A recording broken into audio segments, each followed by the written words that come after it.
विषय अर्थशास्त्र, इयत्ता 12.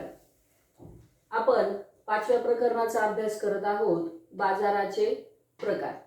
या बाजाराच्या प्रकरणामध्ये आपण या बाजाराचे वर्गीकरण याचा अभ्यास करत होतो. यामध्ये तिसरा जो प्रकार आहे बाजाराच्या वर्गीकरणाचा, तो स्पर्धेनुसार केलेला आहे. या स्पर्धेनुसार बाजाराचे जे प्रकार आहेत ते आहे पूर्ण स्पर्धा आणि अपूर्ण स्पर्धा. आता पूर्ण स्पर्धा, त्याची वैशिष्ट्ये, पूर्ण स्पर्धात किंमत कशी निश्चित होते याचा अभ्यास केला. अपूर्ण स्पर्धा यामध्ये आपण मक्तेदारीचा बाजार आणि अल्पाधिकार बाजार या दोन्ही बाजारांचा आपण अभ्यास केलेला आहे. आज आपल्याला या अपूर्ण स्पर्धेमधील आज तिसरा प्रकार पाहायचा आहे, मक्तेदारीयुक्त स्पर्धा. तर हे तिन्ही प्रकार जे आहेत ते अपूर्ण स्पर्धेचे आहेत. या ठिकाणी आपण तिसरा प्रकार पाहणार आहोत, मक्तेदारीयुक्त स्पर्धा. आता हा जो बाजार आहे मक्तेदारीयुक्त स्पर्धेचा बाजार, हा आपण ज्या बाजारामध्ये जातो तो बाजार म्हणजे मक्तेदारीयुक्त स्पर्धेचा बाजार असतो. जसं पूर्ण स्पर्धेचा बाजार कुठेच अस्तित्वात नाही, तो काल्पनिक आहे. काही बाजार हे अल्पाधिकारी या प्रकारामध्ये येतात, पण सहसा आपण ज्या बाजारामध्ये जातो तो बाजार असतो मक्तेदारीयुक्त स्पर्धेचा बाजार. आता या ठिकाणी मक्तेदारी आणि स्पर्धा याला नाव कशामुळे दिलंय तर ते या नावातच आहे पहा. मक्तेदारी म्हणजे अधिकार, एक अधिकार, आणि स्पर्धा म्हणजे पूर्ण स्पर्धा. म्हणजे या बाजारामध्ये पूर्ण स्पर्धेची काही वैशिष्ट्ये दिसून येतात तर काही वैशिष्ट्ये मक्तेदारीची दिसून येतात. त्यामुळे या बाजाराला मक्तेदारीयुक्त स्पर्धा असं म्हणतात. म्हणजे आपण ज्या बाजारात जातो त्या बाजारामध्ये पूर्ण स्पर्धेची पण वैशिष्ट्ये आहेत आणि मक्तेदारीची पण वैशिष्ट्ये आहेत, म्हणून त्याला म्हणतात मक्तेदारीयुक्त स्पर्धा. आता या मक्तेदारीयुक्त स्पर्धेच्या बाजाराची संकल्पना कोणी मांडली तर चेंबरलिन या अर्थशास्त्रज्ञांनी ही संकल्पना मांडलेली आहे.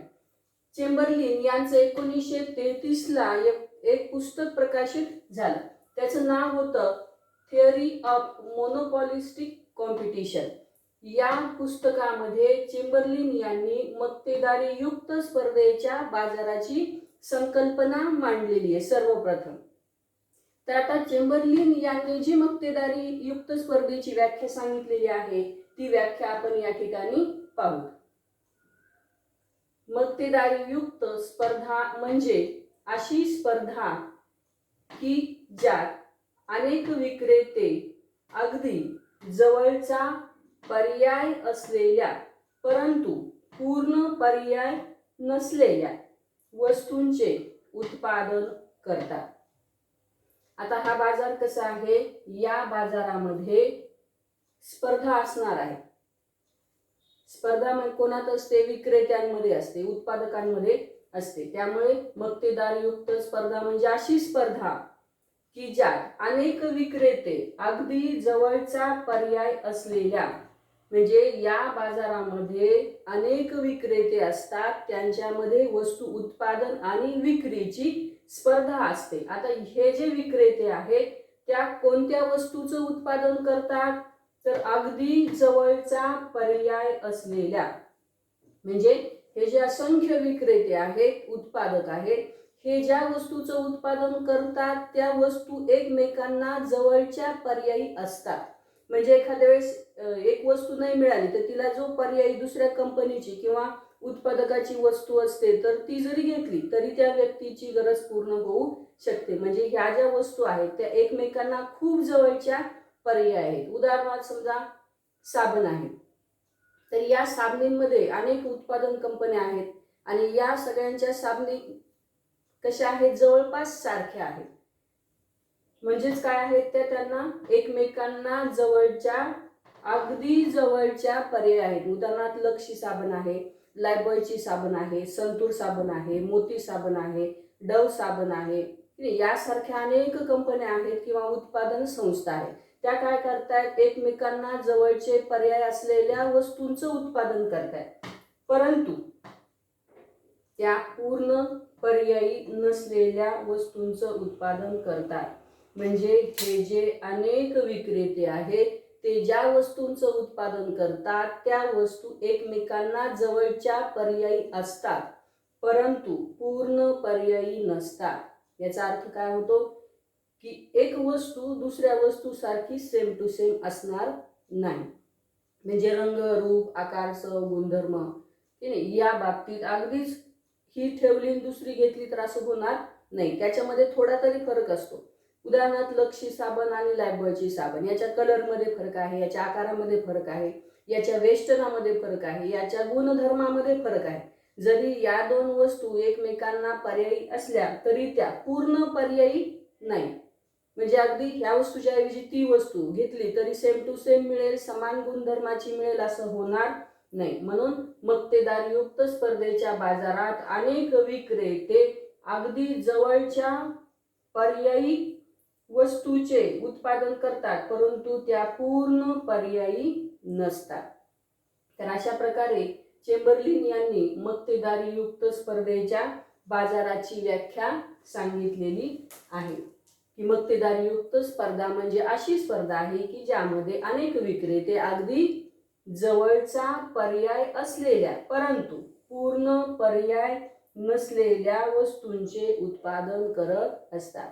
म्हणजे बाजारामध्ये असंख्य ग्राहक असतात, असंख्य विक्रेते असतात आणि हे विक्रेते एकमेकांना जवळच्या पर्याय असलेल्या वस्तूंचं उत्पादन करत असतात. तर अशा प्रकारे आपल्याला मक्तेदारीयुक्त स्पर्धेची चेंबरलिन यांनी सांगितलेली व्याख्या पाहता येईल.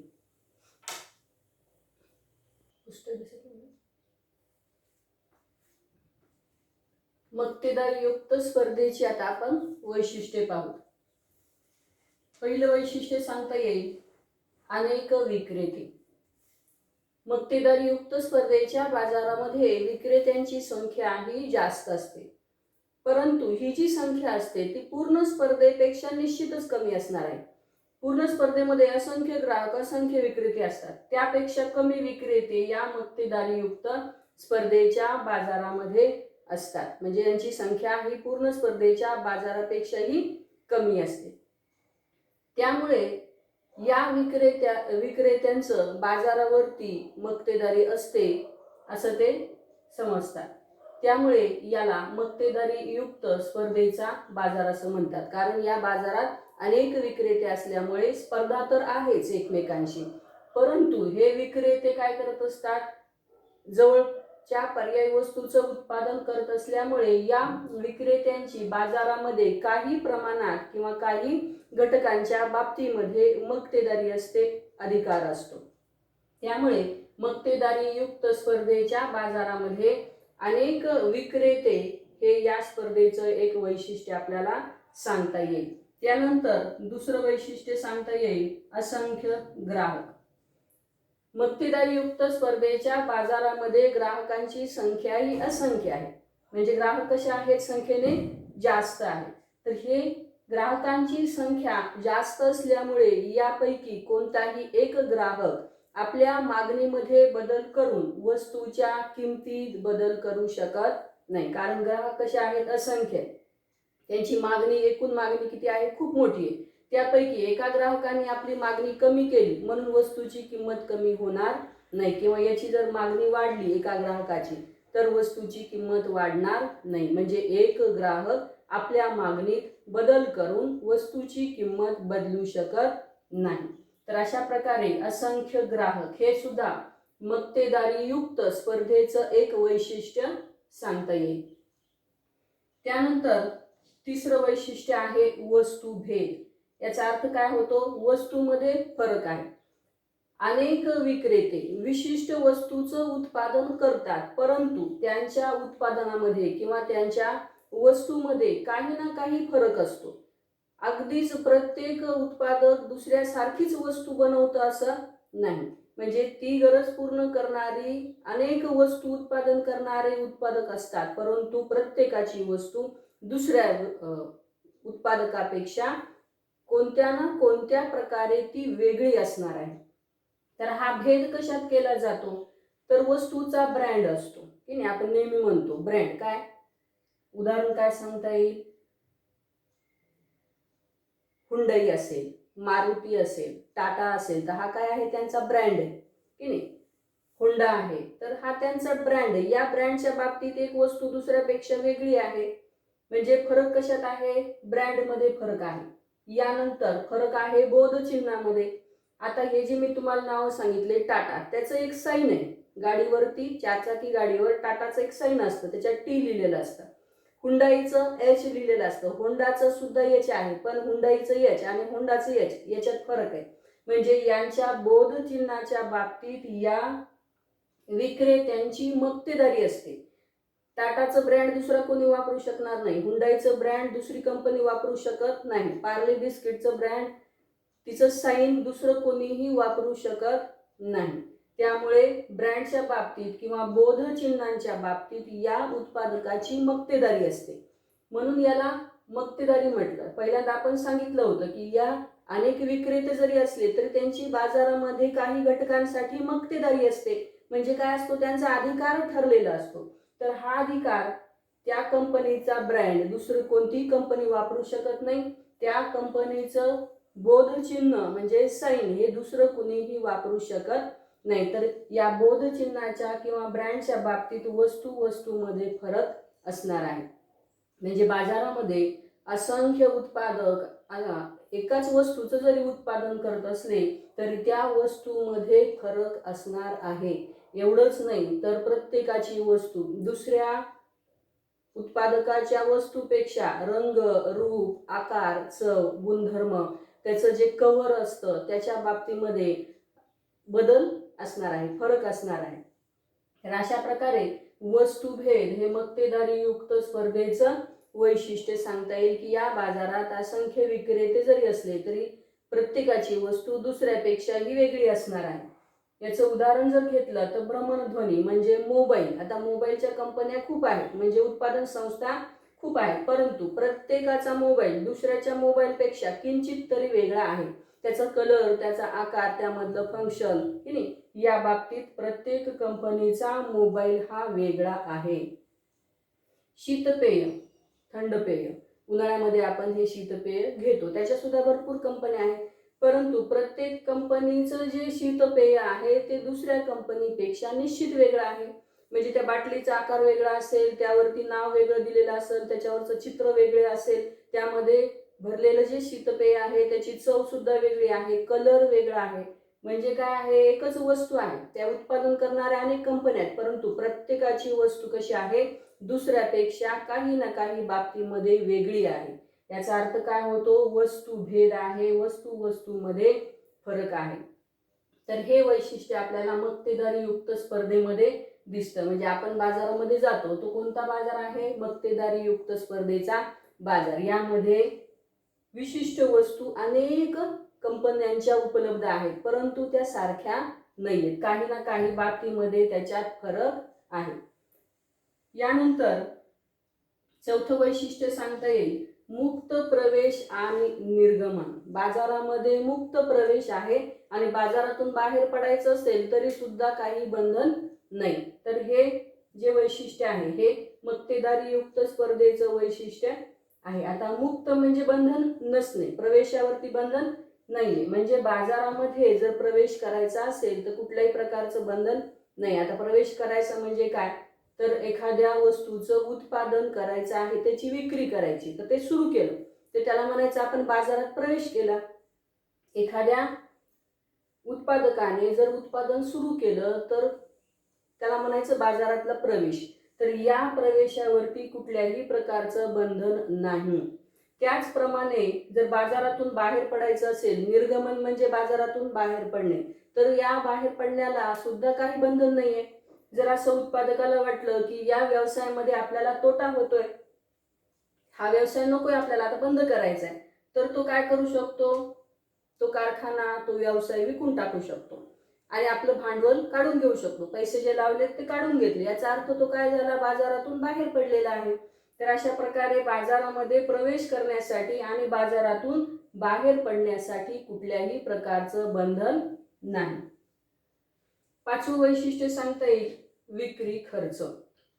मक्तेदारीयुक्त स्पर्धेच्या बाजारामध्ये विक्री खर्च केला जातो. म्हणजे बाजारामध्ये आपल्या वस्तूची विक्री वाढावी, बाजारावरती आपला नियंत्रण असावं, विक्री जास्तीत जास्त होऊन जास्तीत जास्त फायदा व्हावा याच्यासाठी विक्रेता विक्री खर्च करत असतो. आता हा विक्री खर्च म्हणजे काय, तर जाहिरातींवरती केलेला खर्च, एजंटसाठी केलेला खर्च, तर अशा प्रकारचे जे खर्च येतात ते विक्री खर्चामध्ये येतात.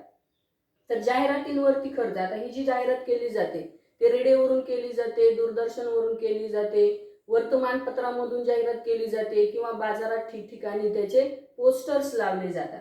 तर अशा प्रकारे हे जी जाहिरात आहे या जाहिरातीवरती सुद्धा या बाजारामध्ये खर्च केला जातो. कारण काय आहे, अनेक विक्रेते, याच्यामध्ये स्पर्धा आहे, वस्तू विक्री करण्यासाठी स्पर्धा आहे, जास्तीत जास्त वस्तू विकल्या जाव्यात याच्यासाठी स्पर्धा आहे. म्हणून हे विक्रेते काय करतात की विक्री खर्च करतात, जाहिरातींवरती खर्च करतात. त्याचबरोबर प्रदर्शनामधून सुद्धा आपली वस्तू त्या ठिकाणी लोकांना दाखवतात आणि वस्तू जास्तीत जास्त जाहिरात करण्याचा आणि विकण्याचा प्रयत्न करतात. त्यानंतर दुकानांच्या बाहेर गेला तर खिडकी प्रदर्शन पण असतं. म्हणजे काय, त्या दुकानाच्या बाहेर एका छोट्याशा खिडकीमध्ये ती वस्तू व्यवस्थित मांडून लोकांना किंवा ग्राहकांना आकर्षित करण्याचा प्रयत्न केला जातो. तर जाहिरात, प्रदर्शन किंवा खिडकी प्रदर्शन यासारख्या गोष्टींवरती विक्री खर्च करावा लागतो. किंवा काही वेळेस विक्रेते काय करतात, मोफत भेट वस्तू देतात. आता ती भेट वस्तू द्यायची म्हटलं की त्याच्यावरती खर्च आला. किंवा काही वस्तू नमुना म्हणून देतात, म्हणजे विकत नाही, ते फुकट देतात, सॅम्पल पीस म्हणतो ना आपण. तर तशा प्रकारचे नमुना वस्तू सुद्धा त्यांना द्यावे लागतात, कारण त्याशिवाय लोकांना माहिती होणार नाही किंवा त्या दुकानदाराला माहिती होणार नाही की ही वस्तू चांगली, आणि मग तो आपल्या दुकानात ती ठेवणार नाही. म्हणून अशा प्रकारे विक्रेत्याला किंवा उत्पादकाला विक्री खर्च करावा लागतो, जाहिरातींवरती, प्रदर्शनासाठी, मोफत भेट वस्तू देण्यासाठी किंवा नमुना वस्तू देण्यासाठी. तर अशा प्रकारचा खर्च हा विक्री खर्चामध्ये येतो. तर मक्तेदारीयुक्त स्पर्धेच्या बाजारामध्ये विक्री खर्च हा सुद्धा आवश्यक असा खर्च आहे, कारण बाजारामध्ये स्पर्धा आहे. यानंतर पुढचं वैशिष्ट्य सांगता येईल जवळचे पर्याय. कोणाला जवळचे पर्याय, वस्तूला जवळचे पर्याय. मक्तेदारीयुक्त स्पर्धेच्या बाजारामध्ये वस्तूला जवळचे पर्याय उपलब्ध असतात.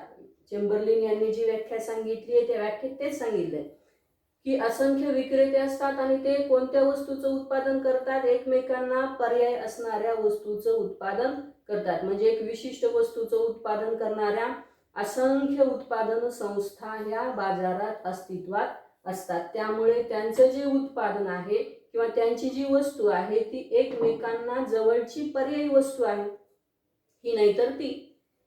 उदाहरण जर सांगता आलं तर बाजारामध्ये जे साबण उपलब्ध असतात, आता आपण उदाहरण पाहिलं, लाईफबॉय साबण, लक्स साबण, डेटॉल साबण, सिंथॉल साबण आहे, संतूर साबण आहे, गोदरेज साबण आहे. हे काय आहेत, एकमेकांना जवळचे पर्याय आहेत. म्हणजेच काय, बाजारामध्ये अनेक विक्रेते असल्यामुळे त्यांच्या वस्तू या एकमेकांना पर्याय आहेत, ही नाहीतर ती, असं पर्याय उपलब्ध असतो बाजारामध्ये. तसं शीतपेयाचं सुद्धा उदाहरण आहे. अनेक शीतपेय बाजारामध्ये आहेत, याचा अर्थ अनेक उत्पादन संस्था शीतपेयाचं उत्पादन करतात, म्हणजे त्या सर्व शीतपेय वस्तू या एकमेकांना पर्यायी आहेत. तर अशा प्रकारे मक्तेदारीयुक्त स्पर्धेच्या बाजारामध्ये वस्तू या एकमेकांना जवळच्या पर्यायी असतात. आणि यानंतर शेवटचं आपल्याला वैशिष्ट्य सांगता येईल गट संकल्पना. चेंबरलिन यांनी उद्योगाच्या ऐवजी गट संकल्पना ही संकल्पना वापरलेली आहे. म्हणजे मक्तेदारीयुक्त स्पर्धेच्या बाजारात उद्योग असं न म्हणता गट असा शब्द चेंबरलिन यांनी वापरलाय. आता उद्योग आणि गट याच्यामध्ये काय फरक आहे, तर चेंबरलिन सांगतात की एकजिनसी वस्तूचं उत्पादन करणाऱ्या संस्थेचा समूह म्हणजे उद्योग. उद्योग कशाला म्हणायचं, एकसारख्या वस्तूचं उत्पादन करणाऱ्या ज्या अनेक उत्पादन संस्था असतात त्यांचा जो समूह असतो त्याला म्हणायचं उद्योग. उदाहरण तुम्हाला सांगता येईल साखर उद्योग. आता महाराष्ट्रामध्ये किंवा भारतामध्ये जेवढे काही साखर कारखाने आहेत, म्हणजेच साखर उत्पादन संस्था आहेत, त्या कशाचं उत्पादन करतात? साखरेचं. आता साखर ही वस्तू कशी आहे? एकजिन्सी आहे. कोणत्याही कारखान्यामधली साखर ही सारखीच असणार आहे. म्हणजे काय? एकसारख्या वस्तूचं उत्पादन करणाऱ्या उत्पादन संस्थांचा जो समूह असतो त्याला म्हणायचं उद्योग. म्हणून आपण काय म्हणतो त्याला? साखर उद्योग. आणि मग गट कशाला म्हणायचं? तर गट या संकल्पनेमध्ये वस्तुभेद निर्माण करणाऱ्या, म्हणजे एखाद्या वस्तूचं उत्पादन करणाऱ्या अनेक संस्था असतात, परंतु त्यांचं उत्पादन हे एकमेकांसारखं नसतं, थोडंसं फरक असतो. इथे एकजिन्सी वस्तूचं उत्पादन करणाऱ्या संस्थेचा समूह असतो. या ठिकाणी वस्तुभेद निर्माण करणाऱ्या उत्पादन संस्थांचा समूह म्हणजे गट. उद्योगामध्ये एकसारख्या वस्तू उत्पादन करणाऱ्यांचा गट असतो, तर या ठिकाणी वस्तू तयार होते त्या ठिकाणी किंवा करतात, परंतु ती वस्तू सारखी नसते, एकजिन्सी नसते, त्याच्यामध्ये फरक असतो. जसं आपण इथं पाहिलं, वस्तू भेद, बोधचिन्ह, ब्रँड किंवा रंग, रूप, आकार, चव, गुणधर्म याच्या बाबतीत प्रत्येक वस्तू वेगळी आहे. असं वेगळ्या वस्तूचं उत्पादन करणाऱ्या संस्थेचा किंवा उत्पादन संस्थेचा जो समूह असतो त्याला गट असं म्हटलेलं आहे चेंबरलिन यांनी. तर अशा प्रकारे गट संकल्पना ही मक्तेदारी युक्त स्पर्धेचं एक वैशिष्ट्य आहे. चेंबरलिन यांनी उद्योगाच्या ऐवजी गट ही संकल्पना या ठिकाणी वापरलेली आहे. तर अशा प्रकारे आपल्याला मक्तेदारी युक्त स्पर्धेचा बाजार म्हणजे काय, या बाजाराची वैशिष्ट्ये कोणती आहेत? असंख्य ग्राहक, असंख्य विक्रेते, वस्तुभेद असणार आहे, मुक्त प्रवेश आणि निर्गमन असणार आहे, विक्री खर्च करावा लागणार आहे, बाजारामध्ये वस्तूला जवळची वस्तू, पर्यायी वस्तू उपलब्ध असणार आहे, आणि गट संकल्पना हे काही वैशिष्ट्य या ठिकाणी आपल्याला मक्तेदारी युक्त स्पर्धेची सांगता येतील. तर या ठिकाणी आज आपला 5वं प्रकरण बाजाराचे प्रकार हे संपलेलं आहे.